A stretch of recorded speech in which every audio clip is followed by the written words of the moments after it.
경제학 이론 중에 블루오션이라는 얘기가 있습니다. 제가 여러분과도 한번 나눴던 적이 있는 것으로 기억을 하죠. 김희창 교수 그리고 르네이 모돈 교수가 처음으로 던졌던 말입니다. 블루오션. 시장에는 두 가지 오션, 요즘은 세 가지 오션으로 나누는데 바다가 있다라고 보죠. 첫 번째 이제 레드오션이라고 부르는 바다가 있다고 봅니다. 오늘날 우리의 시장 경제 체계입니다. 말 그대로 붉은 바다. 너무 경쟁이 치열해서 모두 다 피 흘리는 전쟁터. 어떻게 하든 우위를 점유하기 위해서는 정말로 서로를 죽일 수밖에 없는 전쟁터. 그것이 블루오션이라는 바다죠. 근데 간혹 이 블루오션을 보게 된다는 겁니다. 레드오션이 아닌 블루오션을 보게 된다는 거죠. 이 블루오션은 말 그대로 푸른 바다를 얘기합니다. 아직도 사람들이 점유하지 않은, 그래서 아직도 푸르고 수많은 물고기가 존재하는 이 바다. 그래서 블루오션을 보일 수 있는 시각이 있으며 경제적 우위를 점할 수 있다라고 해서 레드오션, 블루오션 얘기를 했어요. 최근에는 이제 퍼플오션이라고 두 가지가 섞여있는 오션도 있다라고 얘기하지만 처음 나왔던 얘기는 이 레드오션과 블루오션에 대한 얘기죠. 실제로 예를 조금 드리면 여러분이 블루오션이 뭔지 감이 금방 오실 겁니다. 대부분의 시장이 지금 포화 상태죠. 여러분 무엇을 하든 간에 60억, 70억 다가가는 인구 속에서 어떤 일을 하더라도 포화 상태고 그것을 뚫어 나가기는 굉장히 어렵습니다. 그런데 약간의 발상의 전환이 새로운 시장을 개척하는 경우들이 있었거든요. 한번 이런 일이 있었습니다. 이 기저귀 시장이 치열했었습니다. 모두 다 기저귀를 만들어내는 공장들이 그 이상의 활로를 개척하지 못하는데 어느 한 기업이 이런 일을 한 거예요. 남자용, 여자용 기저귀를 만들었습니다. 한 번도 생각하지 못했는데 이 블루오션이 시작된 거죠. 이 기저귀 시장이라는 시장 속에 남자와 여자를 구분시키니까 팔로가 세상처럼 바뀌어버린 겁니다. 두 가지 시장이 개봉된 정도가 아니라 아예 미개척 지역이 열리게 됐죠. 그래서 처음으로 남성용, 여성용, 어린아이의 기저귀를 만든 기업이 대박을 쳤다. 이런 얘기도 블루오션의 큰 예로 또 포함됩니다. 또 다른 예를 들어드리면 이런 얘기를 해드릴 수 있을 것 같습니다. 냉장고 시장이 포화 상태 아닙니까? 포화 상태가 아닌 것이 어디 있습니까? 모든 시장이 레드오션이죠. 어떻게 하든 우위를 점유하기 위해서 피 흘리듯이 싸우고 있고 그 조금 좋은 것을 얻기 위해 싸우는데 이 냉장고 시장에 획기적인 블루오션이 열렸습니다. 김치 냉장고. 이 냉장고가 있는데 김치만을 위한 냉장고를 만들겠다는 얘기를 하니까 사람들이 자기 냉장고를 두고도 또 냉장고를 사는 일이 생긴 거죠. 가정에 보통 냉장고는 하나밖에 없었는데 이제는 두 개를 다 소유하게 됐지 않습니까?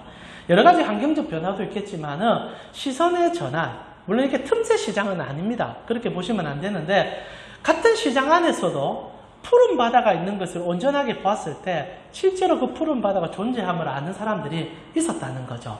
근데 아이러니하게도 예를 들어드리면 와 정말 그렇겠다 하지만은 실질적으로 우리 삶을 살아갈 때 삶의 영향력 속에서 블루오션을 찾는 것은 너무너무 어렵습니다.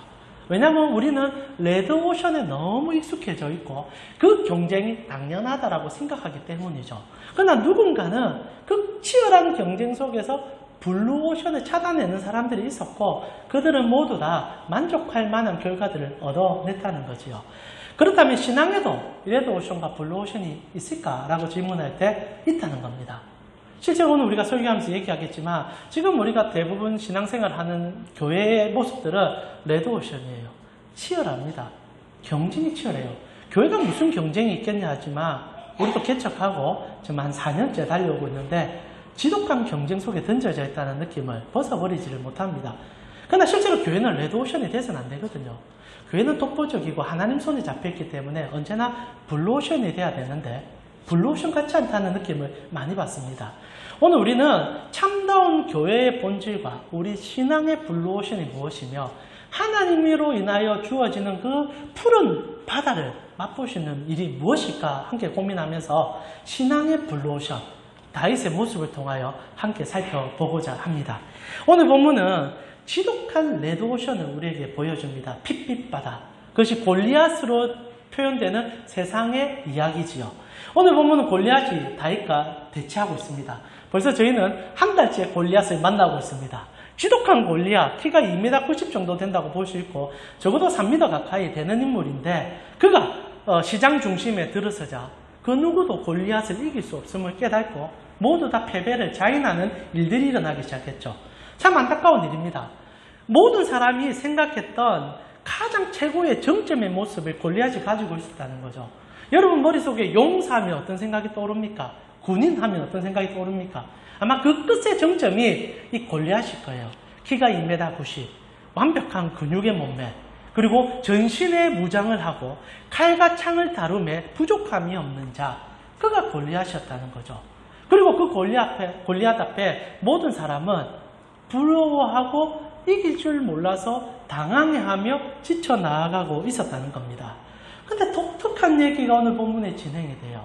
그런 골리앗 앞에 다윗이라는 너무나 어리고 약한 한 인물이 들어섰는데 그를 표현하는 그 표현이 우리로 또 다른 시선, 블루오션을 보게 해줍니다. 자, 우리 사무엘상 17장 42절을 함께 읽어봅시다. 이 다윗의 외모에 대한 묘사인데 재밌어요. 같이 한번 읽어보겠습니다. 17장 42절입니다.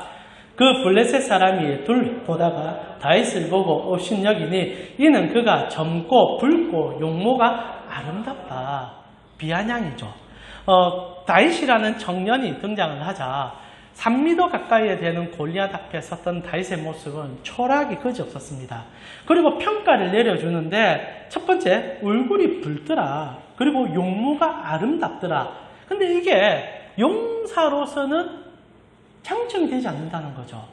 실제로 오늘날 이 소년들이 인기를 끌고 있는 우리의 시대 관점에서는 다윗은 흠모할 만한 사람일 것입니다. 그러나 수천 년 전 무력으로 세상을 지배하는 시대에 다윗은 쓸모가 없는 사람일 뿐 아니라 오히려 여러분 오늘 우리가 읽고 있는 본문은 유대적 관점에서 다윗이라는 왕을 묘사해 줬기 때문에 붉고 아름답다라고 표현했지만 이거 성적인 농담이거든요. 블레셋의 입장에서는 정말 기생 오래비 같은 놈이 등장을 해서 아무짝에 쓸모없는 인생이 골리앗과 싸우겠다고 나왔다는 저주 섞인 얘기들이 퍼져나오고 있다는 거죠. 그런데 아이러니가 여기 있습니다. 용사라는 것이 왜 정형화되어 있냐라는 질문이죠. 지금 사람들이 다윗의 용모를 보면서 전투에 임하기에는 부족하다, 오히려 연약하다라고 얘기하는데 그 기준을 누가 세웠을까요? 이게 우리에게 있어서 레드오션과 블루오션을 가를 수 있는 키가 된다는 겁니다. 골리앗의 키가 3m 가까이 되고 전신을 무장하고 있으며 근육줄의 몸매를 갖고 있기 때문에 힘으로 충분히 이길 수 있는 사람이고 그 앞에 누구도 힘으로 대적할 수 없는 사람인 것은 당연합니다. 그러나 전투가 힘으로만 가능하던가요? 아니죠. 전쟁은요, 오히려 머리 싸움일 수도 있고 전략 싸움일 수도 있습니다. 근데 모든 사람들이 획일화 돼버렸어요. 골리앗이라는 한 정점의 인물, 우악스럽게 생겼고 키도 거대하고 창각칼에 능숙한 사람이 서자 모두 다 그 사람을 이길 수 없다는 패배의식이 그들 속에 깔렸고 그들이 보는 세상은 모두 다 핏빛 세상처럼 보였다는 거죠. 골리앗을 이길 수 없으니 패배주의가 그들 속에 잠식됐다는 겁니다. 아이러니 아닙니까? 누가 골리앗이 최고의 용장이라 얘기했습니까? 실제로 골리앗이 그런 힘과 능력을 가졌는지 모르지만 능히 다른 방법으로도 골리앗을 이길 수 있는데 당시의 사람은 그 방법을 찾지 못했다는 거예요. 이것이 신앙의 안타까움입니다. 오늘 우리는 골리앗 앞에 섰죠. 그리고 골리앗을 바라보는데 골리앗과 똑같은, 블레셋과 똑같은 시선으로 평가를 내리고 그 기준에 우리를 맞추려고 한다는 겁니다. 여기에 우리는 지독한 레드오션의 상황 속에 빠질 수밖에 없다는 거죠. 오늘 우리는 많은 것에 속고 있는 것 같습니다. 여러분 골리앗은 절대 무적이 아닙니다. 오늘 우리가 보게 되지만 결국 다윗이 어떻게 합니까? 창칼로 안 싸워요. 물맷돈으로 급소 한 대 때려서 넘어뜨립니다. 실제로 이 비둔한 덩치는 오히려 약점 덩어리였고 그의 강력한 무력은 오히려 달리기에 능숙하지 못한 무지한 인물을 만들고 있는데 사람들은 다윗 같은 시선을 보지 못했던 거죠. 실제로 속고 있다는 겁니다. 여러분 레드오션이라는 건 실제로 없을 수가 있어요. 근데 왜 우리는 모두 다 피 흘리면서까지 싸우며 지독과 경제 사회 속에 떨어져 있습니까? 여러분 이거 한번 속고 있다는 생각 해본 적 없나요? 여러분 눈앞에 있는 골리앗이 실존하지 않는 것이라는 생각 해본 적은 없으십니까? 최근에 제가 작년에 설교를 할 때 책을 하나 소개해드린 적이 있습니다. 이 샤펜스라는 책인데 진화론자의 책이기 때문에 신앙인에게는 좀 거북스러운 내용이지만은 탁월한 역사학자로서의 관점을 다뤄줍니다. 저는 그 책이 너무 좋아서 2번 읽었어요. 그 사피엔스에 유진 바랄라가 얘기하는 핵심적인 얘기 중에 인류는 2가지 사기 사건에 연루가 되어 있다고 얘기합니다. 이게 너무 재밌어요. 인류 전체는 지금도 사기를 당하고 있다는 얘기를 바랄라는 계속합니다. 사피엔스를 통하여. 인류가 지금처럼 화려한 문명과 화려한 인지 능력을 소유한 것은 2가지 장점, 아니 오히려 2가지 사기 행위로 대해서 일어난 건데 첫 번째가 뭐냐? 뒷담화. 인류는 뒷담화 때문에 거대한 집단을, 이 인지 집단을 이룰 수 있다는 겁니다. 독특하게 인류만이 사람을 까요. 짐승들은 뒷담화 안 합니다. 그냥 들이박지. 우리가 물론 그들이 하는 소리를 몰라서 고양이들끼리 모여있으면 뒷담화하는 것 같긴 한데 알 수는 없지요. 그러나 인간이 가장 잘하는 것은 모이면 대화를 나누는데 대화의 90%는 좋지 않은 얘기를 한다는 거예요. 근데 이게 미묘한 감정을 일으킨다는 겁니다. 결속력을 일으키는 거죠. 사람들이 좋은 얘기하며 결속력이 떨어지는데 나쁜 얘기를 서로 나누며 비밀을 보장하기 위해서 떠날 수가 없게 된다는 겁니다. 한번 생각해 보세요. 10명이 서로 나누다가 막 누구를 씹는 얘기를 하는 겁니다. 그러다 한 사람이 오줌을 누러 간다면 그 사람 오줌 누러 갈 마음이 들까요? 불안해서 도망을 못 가는 거죠. 유진 바랄라가 사피엔스 책에서 인류가 지금 같은 이런 번성과 그리고 인지혁명을 이룰 수 있는 것은 뒷담화 있었다. 남을 까면서 결속력을 높였고 이뤄갔다는 거죠. 이 아이러니죠. 역사의 사기입니다. 근데 바랄라는 그렇게 봤고 우리 모두는 그럴 수 있겠다라는 생각을 가지고 있는 거죠. 그러니 그 책이 베스트셀러 올렸죠. 2번째 사기가 뭔지 압니까? 농업혁명이라는 거죠. 인류가 언제부터 이 고단한 레드오션을 걷게 됐느냐? 이거 여전히 우리가 사기당하고 있는 건데 처음부터 인류는 그런 레드오션을 걷지 않았다는 겁니다. 수렵사회 그리고 여러분 이제 짐승을 잡아들이는 사회에서는 인간은 풍족함을 마음대로 누렸다는 거예요. 아침에 눈 뜨면 따먹고 점심에 배고프면 창 들고 나와서 잡고 우리는 근데 그 속기를 그렇게 이제 수렵사회를 이룰 때 뭔가 힘이 좋은 사람이 우두머리가 되고 힘이 없는 사람은 나태함으로 버려진다 생각하는데 여전히 원시 부족들이 아직도 남아있는 현상을 볼 때 도시 문화보다 원시 문화가 행복도가 높다는 것을 끊임없이 우리 가운데 해자됩니다. 인류가 언제 가장 행복했느냐? 농사 짓기 전에. 인류는 근데 농사라는 것을 발견하는 순간부터 모든 것이 전복됐다고 얘기하는 거죠. 인류 최대 사기극. 왜 그런 줄 압니까? 인간이 밀을 재배하고 쌀을 재배하면서 쌀의 지배를 받았기 때문이에요. 밀의 지배를 받았기 때문입니다. 한번 보세요. 밀을 재배하는데 엄청난 물이 들어가고 엄청난 노동력이 들어갑니다. 그리고 생각보다 밀이라는 것은 잘 자라지 않아요. 병충해에 약합니다. 그럼 그것을 잡아줘야 되고 그것을 계속 해주는데 1년이 사용되죠. 인류는 풍족한 생산량을 소비하고 얻을 수 있었는지 모르겠지만 밀에 종속되어 버렸어요. 그리고 얻은 결과가 뭐냐? 영양 실조. 그리고 영양의 불균형. 고대 사회의 인류들이 이렇게 발견될 때 보면요. 오히려 수렵 인류들보다 영양 상태가 좋지 않다는 겁니다. 먹기는 풍성히 먹는 것 같은데 밀만 먹고 있는 거예요. 쌀만 먹고 있는 겁니다. 지금이야 풍족한 도시 문명이 이루어져서 다양하게 먹지만 이 농업혁명은 인류를 속여버렸고 속인 상태에서 우리는 그 밀과 쌀을 먹으면서 풍성하고 풍족하고 도시를 이뤘다 생각하지만 모두 다 밀의 종이 되어버렸다는 거예요. 밀 키우는데 인생이 다 갈려 들어갑니다. 그러면서 등장한 게 뭐냐? 피라미드 구조죠. 누군가 거대한 농지를 가지기 시작했고 인간을 부리기 시작하면서 정점에 서는 사람들이 생기기 시작했다는 거죠. 실제로 수렵사회는 그게 없었답니다.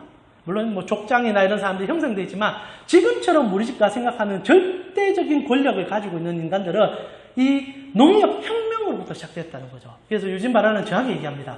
인류는 속았고 지금도 속고 있다.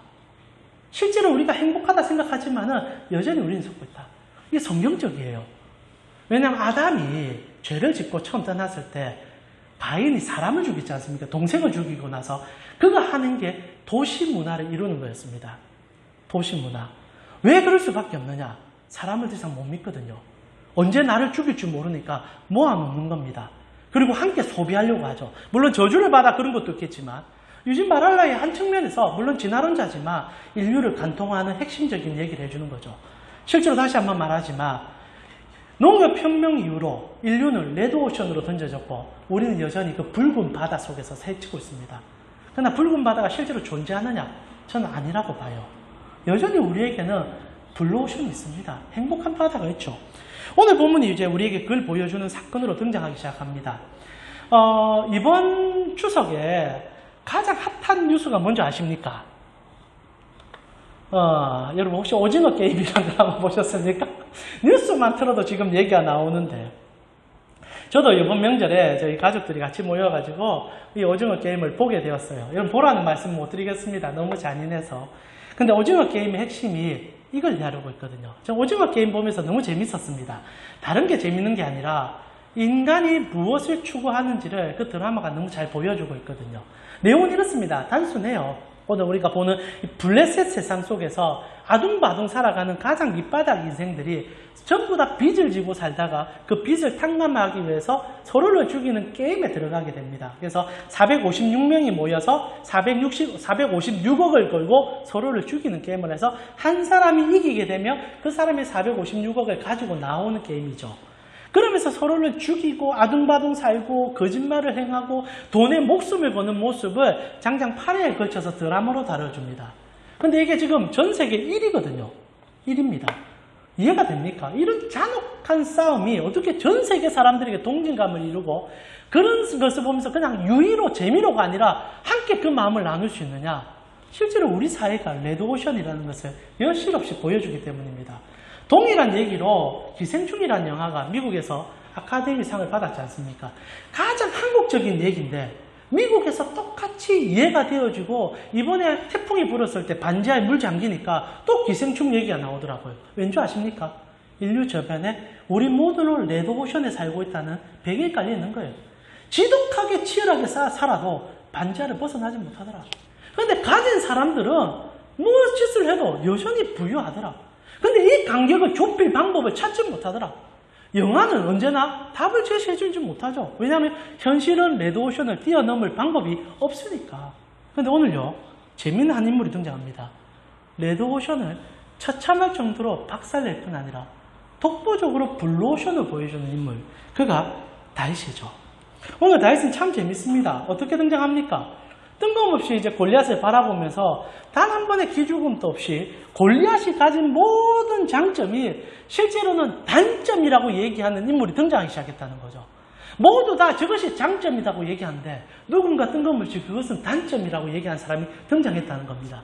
레드오션의 시작은, 블루오션의 시작은 여기서부터 시작하죠. 다시 앞에 섰습니다. 사람들은 얘기합니다. 그 칼과 창으로 네가 어떻게 대적하며 그 키와 그 몸을 봐라. 네가 어떻게 싸울 수 있느냐. 다윗은 콧방귀 끼는 거예요. 내가 왜 다윗 골리앗하고 칼싸움을 해야 돼? 내가 왜 골리앗하고 창싸움을 해야 돼? 나는 내가 잘하는 게 있잖아. 그것이 무엇이었습니까? 평소에 그 작은 몸을 극복하기 위해서 연습했던 물맷돌이었던 거예요. 투척 장비를 연습했던 인물입니다. 그리고 투척 장비를 들고 앞에 서자 오히려 다윗의 작은 키, 왜소한 몸은 장점에 장점을 더하여 극단적인 무기가 되어버렸다는 거죠. 골리앗이 쳐다볼 때 다윗은 너무 작습니다. 창을 던져도 맞추기가 어려운 키 작은 아이였던 거예요. 그러다가 거리가 멀찌감치 있는 겁니다. 그리고 멀리 떨어져 있는 다윗의 눈에는 세상에 그렇게 두려웠던 골리앗이 온 전신이 급소덩어린 거예요. 만약 일반적인 대치 상황이었다면 다윗이 급소를 때릴 때 주춤했을 겁니다. 그러나 보통 인간의 2배 키니까 급소도 2배인 거예요. 정수리의 그 이마가 자기 눈에는 지금 2~3배로 더 크게 보이는 겁니다. 그러니까 쉽게 물맷돌 5개 딱 주워서 와 저건 못 맞추면 바보지. 그리고 달려가서 휘휘 돌려서 손을 탁 놓자 미살같이 총알처럼 그 돌이 그 골리앗의 이마에 박히게 되는 일이 생기죠. 그리고 단 한 방에 골리앗은 기절하게 됐다. 물론 하나님의 큰 도움이 있어서 그 일이 가능했지만 다윗은요 모두가 맞다라고 얘기하는 가운데 그게 아닐 수도 있다는 얘기를 처음으로 던진 인물이요. 정형화된 세상의 기준 속에서 그게 어떻게 정형화될 수 있냐라고 얘기했던 인물이었다는 겁니다. 붉은 피부에 호리호리한 자기의 얼굴과 몸도 나도 용사가 되어질 수 있고 용맹하게 싸울 수 있다. 그런데 왜 내가 골리앗 앞에 주눅이 들어야 되냐? 그러나 오늘날 우리도 질문하게 되죠. 그런 인물이 정말 있을 수 있을까? 다윗이니까 그게 가능한 거 아닌가? 근데 여기에 다윗이 세상이 보는 레드오션에서 눈을 돌이켜서 푸른 바다를 볼 수 있었던 이유가 등장합니다. 단 하나의 이유. 세상 모두가 자기의 관점으로 레드오션을 보고 있을 때 다윗만은요, 하나님의 눈으로 블루오션을 봤다는데 그 은혜가 있다는 거예요. 다윗의 얘기들을 살펴보면 너무너무 독특합니다. 골리앗을 대체하는데 골리앗을 본 적이 없어요. 사울을 대체하는데 사울을 보지 아니합니다. 오직 그의 시선은 하나님만 보고 있어요. 하나님이 나와 함께, 하나님의 뜻 가운데, 하나님이 나를 용사로 불렀으니 세상이 용사라고 지칭하는 그 키, 그 무장, 그 칼, 아무것도 아니야. 여호와가 나를 용사로 부르면 나는 용사야 라는 배짱이 다윗에게 있었어요. 한번 찾아볼까요? 여러분, 오늘 읽었던 17장의 짧은 구절 속에서도 다윗의 모든 얘기에는 하나님이 다 들어갑니다. 그는 진짜 하나님으로 보려고 했던 인물이에요. 먼저 17장 26절입니다. 다윗이 처음으로 골리앗과 대치할 때 골리앗이라는 인물을 쳐다보고 그런 얘기를 하지요. 26절 후반절에 보니까 이 할례 받지 않은 블레셋 사람이 누구기에 살아계신 하나님의 군대를 모욕하냐. 처음으로 던진 말이 하나님의 군대라는 겁니다. 나는 하나님의 군대야. 너는 인간의 군대고 나는 여호와의 군대야. 블루오션이죠. 어떻게 사람이 하나님과 싸워 이길 수 있습니까? 그 마음이 이 다윗에게 있었던 거예요. 이게 그냥 헛풍이 아닌 거죠. 실존하고 진실되며 그리고 그 상황을 느꼈던 인물만이 던질 수 있는 말. 여러분, 우리 예수쟁이들이 세상 속에서 하나님이 진짜 나와 함께 한다는 말을 이렇게 가감없이 믿지 않는 자들에게 던질 수 있습니까? 근데 이렇게 던질 수 있는 이유가 뭔지 압니까? 평소에 다윗이 하나님으로 봤기 때문이에요. 그 경험을 했기 때문입니다. 경험 있는 자를 세상은 못 이겨요. 여호와를 경험한 자를 세상 감당 못합니다. 다윗의 첫 마디, 하나님의 군대다 우리는. 그리고 36절에 이제 사울을 만나서 그런 얘기를 합니다. 여전히 이스라엘 백성들은 교회 공동체 아닙니까? 근데 교회가 하나님을 신뢰하지 않았죠. 근데 다윗만이 하나님을 얘기하는 거예요. 유일한 블루오션, 멈추는 은혜, 아무것도 가둘 수 없는 하나님의 영광. 하나님 옆에 붙어 있으면 블루오션이 가득한 거예요. 어떻게 하나님 안에 레드오션이 있겠습니까? 그래서 이런 얘기가 36절에 뭐라고 합니까? 주의 종이 사자와 곰도 쳤은즉 살아계시는 하나님의 군대를 모욕한 이 할례 받지 못한 인간. 그리고 37절에 또 다윗이 이르되 여호와께서 나를 사자와 발톱에서 건져냈다. 여호와께서 나를. 그리고 나중에 블레셋 앞에 서게 됩니다. 그리고 골리앗을 대체하면서 다윗이 한 말을 한번 보십시오. 45절부터입니다.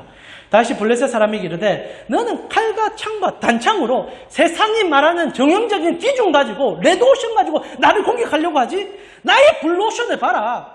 나는 만군의 여호와의 이름, 곧 네가 모욕하는 이스라엘 군대의 하나님의 이름으로 내가 너 앞에 섰다. 그리고 뭐라고 합니까? 46절에 오늘 여호와께서 너를 내 손에 넘겨줄 것이다. 그리고 47절에 또 여호와의 구원하심이 칼과 창에 있지 않다. 세상이 말하는 레드오션은 존재하지 않는다. 나는 전쟁이 여호와께 속한 것임을 믿는다. 47절 오로지 단 하나의 시선, 하나님의 내 편이고 하나님이 나와 함께하고 하나님이 나를 통하여 일하신다. 멋지지 않습니까? 여러분, 신앙에 이런 용기가 있은 적이 있으셨나요? 불신자들 바라보면서 불신자들과 함께 일하면서 나는 하나님을 믿는다. 하나님이 내 편이다. 즉 거대한 것들 실제는 존재하지 않는다. 왜 속고 있느냐? 주님만이 진실하고 주님만이 진정한 승리를 주신다. 다윗은 이 진솔함이 있었다는 거예요. 막강한 무기를 손에 든 거죠. 골리앗이 들고 있는 세상이 추구하는 레드오션은 실제로 여호와의 블루오션 앞에서는 맥도 아무것도 할 수 없는 것을 오늘 다윗이 보여주고 있다는 겁니다. 결국 어떻게 합니까? 수많은 약점을 한데 건드림으로 이겨내는 다윗을 보게 되죠. 다윗은 실로 하나님의 눈으로 세상을 볼 수 있는 인물이었다는 겁니다. 그럼 우리가 질문하게 되죠. 그럼 하나님의 블루오션은 우리에게 무엇을 요구하는가? 다윗은 어떻게 살았기에 그 블루오션을 볼 수 있는가? 이것이 결국 성경 전체의 핵심 주제를 관통해야만 이룰 수 있는 얘기입니다.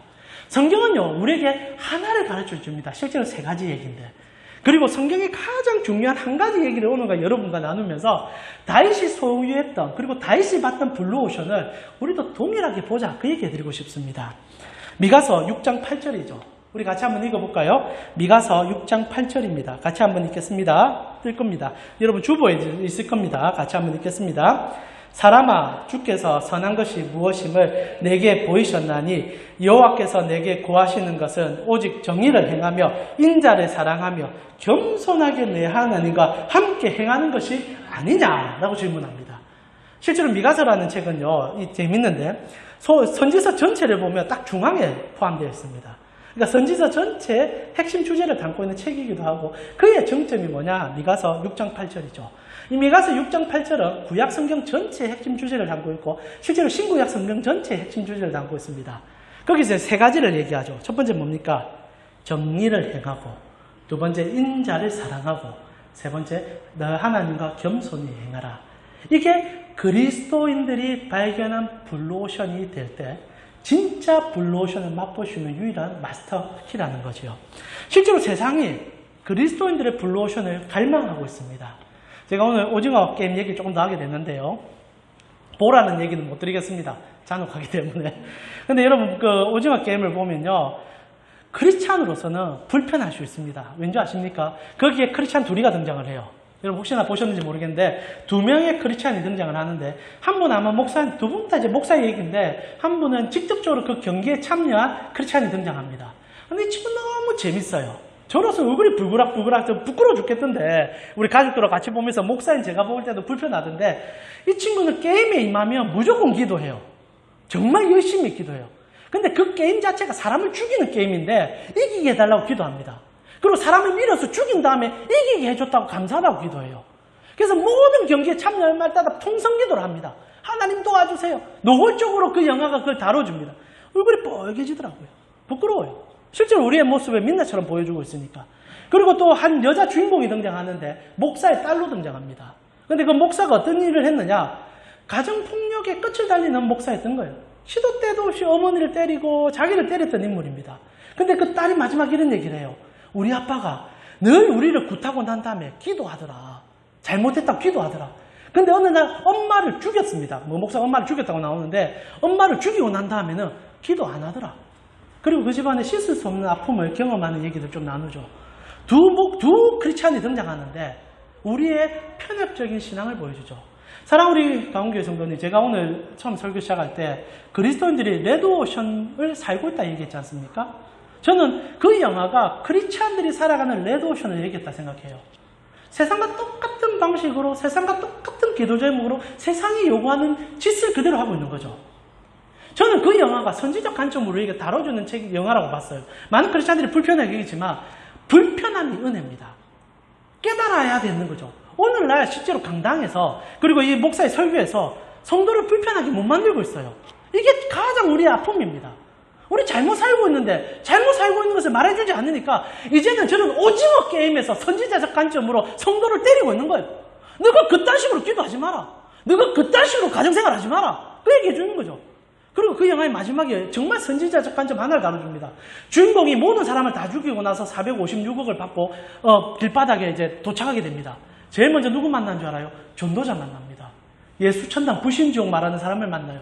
그리고 그 장면에서 주인공이 마음이 아파서 괴로워하고 있는데 계속 같은 말을 반복해요. 예수 믿으세요. 예수 믿으세요. 그리고 그 사람은 지나가면서 그 에피소드 끝나버립니다.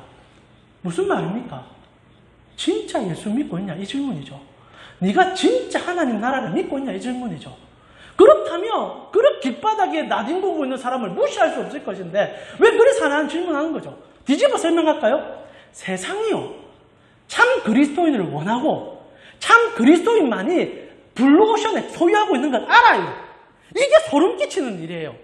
영화가 그 주제를 끊임없이 보여줍니다. 우리는 당신들의 진실함을 원한다. 진짜 너희가 믿고 있는 하나님 나라 우리도 보고 싶다. 그런데 왜 너희는 하나님 나라가 없는 듯 그리고 세상 나라가 전부인 듯 우리하고 똑같이 사냐? 그 질문을 던져주는 거죠. 오늘 다윗이요. 진짜 그것을 경험하고 보여주는 거예요. 그래서 그가 세 가지 관점을 얘기하는 겁니다. 첫 번째 뭡니까? 미가서 6장 8절의 얘기. 첫 번째가 뭡니까? 정의를 행해라. 하나님의 백성들은 정의를 행할 수 있어야 된다는 거예요. 여러분, 정의라는 것은 말 그대로 정직함을 얘기합니다. 세상 속에서 깨끗하기 위해서 살아가기 위해서 노력하는 삶을 얘기하는 거예요. 여러분, 많은 크리스찬들이 세상과 똑같은 방식과 세상과 똑같은 레드오션에서 승리를 맛보려고 합니다. 편법과 불의와 거짓 속에 온몸을 던지고 있는 거예요. 그런데 거기서 어떻게 하나님의 영광이 나타날 수 있겠습니까? 크리스찬들은 첫 번째 정의를 구현해야 합니다. 하나님의 정의를 몸으로 실천해야 돼요. 감사하게도 저희 가운데 성도님들은 대부분 다 정의롭게 살고 있는 거 제가 너무 잘 알고 있습니다. 저희가 빨리 이 팬매드 시나 끝나가지고 소그룹이 힘든됐으면 좋겠어요. 여러분 속에 지금 간증거리가 너무 많은데 저만 알고 있습니다. 한 분은요, 직장의 그 불의함 속에서 거짓을 행하는 모습 보면서 하나님 앞에 매달렸어요. 하나님, 직장의 그 정말 불의함이 너무나 나를 고통스럽게 합니다. 나도 그들과 함께 되는 게 너무 고통스럽습니다. 그러다가 하나님께서 또 다른 직장으로, 너무 좋은 직장으로 인도해 주는 경험이 있습니다. 또 한 분은 어떤 일이 있은 줄 아십니까? 한 분은 정말 오늘 골리앗을 만난 사람이 있어요. 골리앗 같은 이 엄청난 행포를 저지르며 악한 짓을 행하는 사람 앞에서 홀로 주님의 말씀을 믿고 주님 앞에 싸운 사람이 있습니다. 근데 놀랍게도 이 땅에 여전히 다시 있어요. 이겼어요. 여러분, 공룡 같은 그 거대 기업 앞에 맨몸으로 어떻게 사람이 싸웁니까? 근데 이긴 사람이 있어요. 우리가 빨리 팬미팅이 끝나가지고 식사 모임하면서 이런 얘기 했으면 좋겠어요. 또 어떤 분은요, 자기 직장 안에서 여러 가지 세금이나 거짓된 얘기들을 유혹의 수만이 올 때 그것을 끝까지 뿌려쳤던 분도 여전히 우리 중에 앉아 계십니다. 그러면서 승리의 함성을 가지고 와서 저에게 얘기하신 분도 앉아 계세요. 우리는 여전히 정말 감사하게도 우리 가운데 성도님들은 정직을 위해서 여러분의 가정과 직장 속에서 싸우고 계세요. 제가 하드린 말은 잘하고 계시다는 겁니다. 세상 몰라줘도 괜찮아요. 그러나 다윗이 이길 수 있는 것은 여러분 같은 정직함 때문이었다는 겁니다. 계속 그렇게 싸우세요. 그게 여러분 세상이 우리에게 요구하는 바요. 그리고 세상이 갈급하게 보는 바입니다. 싸워주세요. 싸워주세요. 그랬을 때 하나님이 여러분의 직장과 생업의 터전 위에 일하시는 분인 것을 경험하게 될 것입니다. 두 번째로 인자를 사랑해야 됩니다. 이 말뜻이 굉장히 중요한데요. 성경에는 이 인자라는 표현이 두 가지 의미로 쓰일 수 있습니다. 이 한자로 번역하다 보니까 잘못 사용되고 있는데 보통 인자라고 생각하면 사람의 아들로 여러분 인지가 될 겁니다. 그래서 이 인자를 사랑한다는 것이 예수님 사랑한다는 얘기처럼 이해할 수 있는데 아니에요. 이 인자라는 표현이 사람의 아들로 쓰일 때는 벤 아담이라는 단어가 히브리어로 쓰이게 됩니다. 근데 오늘 본문의 인자는 다른 단어예요. 헤세드입니다. 헤세드. 들어보셨죠? 인자를 사랑한다는 것은 헤세드를 사랑한다는 거거든요. 헤세드 뜻이 뭡니까? 사랑이죠. 무조건적 사랑, 책임지는 사랑, 끝까지의 사랑. 그 대표적으로 룻기를 볼 수 있지 않습니까? 룻이 시어머니에게 했던 것을 헤세드라 부릅니다. 그리고 보아스가 룻에게 행한 것을 헤세드라 부릅니다. 무가치한데 사랑해주고 끝까지 책임져주는 그 사랑. 그런데 그리스도인들은 이 헤세드를 사랑하라 얘기하는 거예요. 전적 사랑을 믿으라는 겁니다. 오늘날 많은 사람들이 이것이 없다라고 생각해요. 진짜 사랑은 사라졌다고 생각합니다. 모두 다 계산된 사랑. 네가 돈이 있으니까 사랑하지. 네가 권력이 있으니까 사랑하지. 네 그거 없어봐. 세상에서 핑계칠 거야. 그런데 그리스도인들만은 아니다. 진짜가 있다. 왜냐하면 하나님이 나 진짜 그렇게 사랑해 줬으니까. 그래서 그리스도인들의 가장 큰 무기는요, 헤세드를 사랑하는 거예요.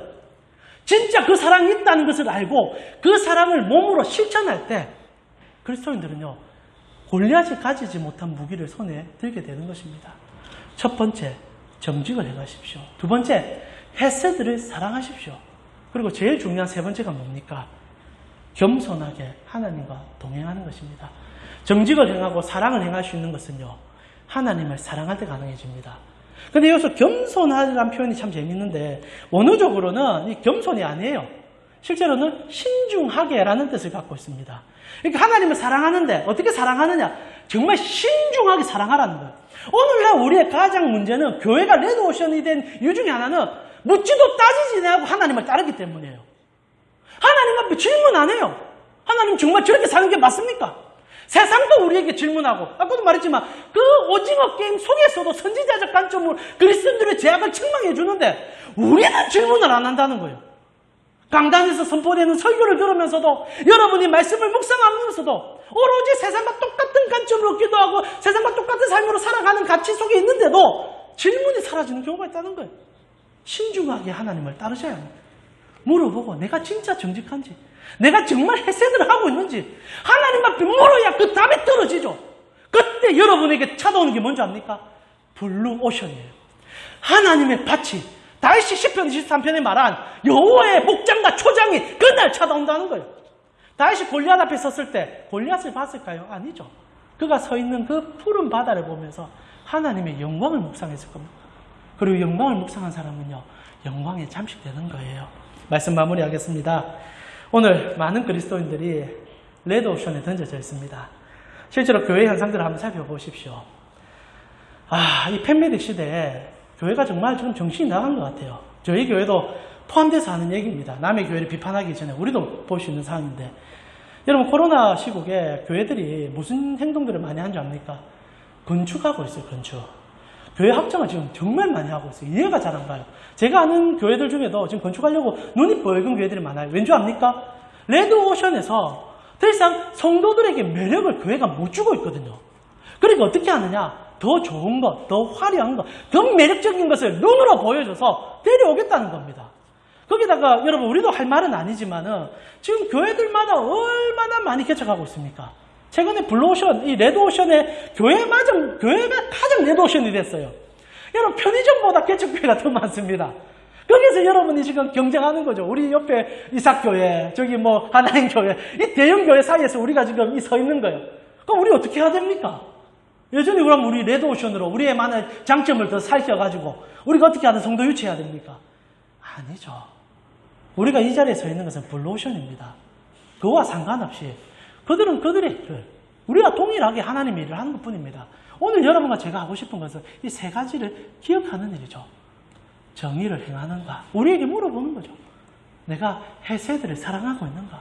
그리고 마지막으로 나는 정말 신중하게 주의 말씀을 따르고 있는가? 그것을 위하여 우리가 설립된 것이고 그것을 위하여 우리가 모이는 거죠. 우리가 뭐 다른 교회보다 커져서 더 많은 것을 해서 우리가 더 화려한 것을 꾸며서 더 다른 매력을 발출시켜서 사람들을 데려오는 게 아니라 우리가 해야 될 일은 진술된 하나님의 말씀을 믿고 있음을 보이는 것, 그것이 우리가 해야 될 일이 아니겠습니까? 동일하게 여러분의 삶에도 질문하고 싶습니다. 목사로서 교회 얘기를 한 것뿐이에요. 여러분은 여러분의 가정과 직장에서 레드오션에 살고 있습니까? 아니면 하나님을 전적으로 신뢰하여 이 세 가지 칼을 들고 정직과 헤세드와 그리고 주님을 신중하게 물어보는 그 사명을 가지고 여러분의 직장과 상업의 터전을 던져나가서 레드오션이 아닌 블루오션을 살아가고 있습니까? 이기신 하나님 앞에 붙어있는 자가 진짜 이기는 자임을 잊지 않으셨으면 좋겠습니다. 오늘 이 시간 여러분이 무엇을 사랑하고 있는지를 다시 점검하며 다윗이 골리앗을 이겼기 때문에 용장이 아니라 그는 처음부터 하나님을 사랑했기 때문에 용장이었던 것을 기억하여 여러분의 각 처소에서 정직을 행하시고 사랑하시고 그리고 하나님을 깊이 따르십시오. 세상이 목말라면서 원하고 있습니다. 세상이 우리를 기독교를 향해서 삿대질하는 것은 아직 소망이 있기 때문이에요. 그리고 소망이 여기밖에 없기 때문이에요. 만약 그렇지 않다면 손가락질 안 합니다. 만약 그렇다면 우리를 무시할 겁니다. 그러나 여전히 우리의 부조리를 얘기하는 것은 여러분 한 명 한 명이 유일한 소망이기 때문이죠. 이번 한 주는요, 블루오션 만납시다. 하나님 앞에 정직하게 서시고 하나님 앞에 헤세드를 사랑하시고 하나님 앞에서 진솔하게 하나님 앞에 나아가 하나님의 뜻을 구할 때 여러분의 모든 터전이 하나님의 아름다운 푸른 바다가 될 날이 곧 올 것입니다.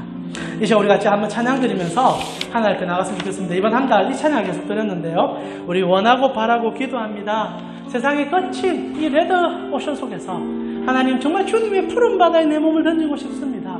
다윗과 같은 시선을 우리에게 허락하시고 하나님을 정말 인격적으로 체험적으로 만날 수 있고 경험할 수 있는 정말 참믿음 가진 성도가 내가 되게 해주시옵소서. 우리 그 마음을 가지고 한번 찬양 드리면서 앞에 나가겠습니다.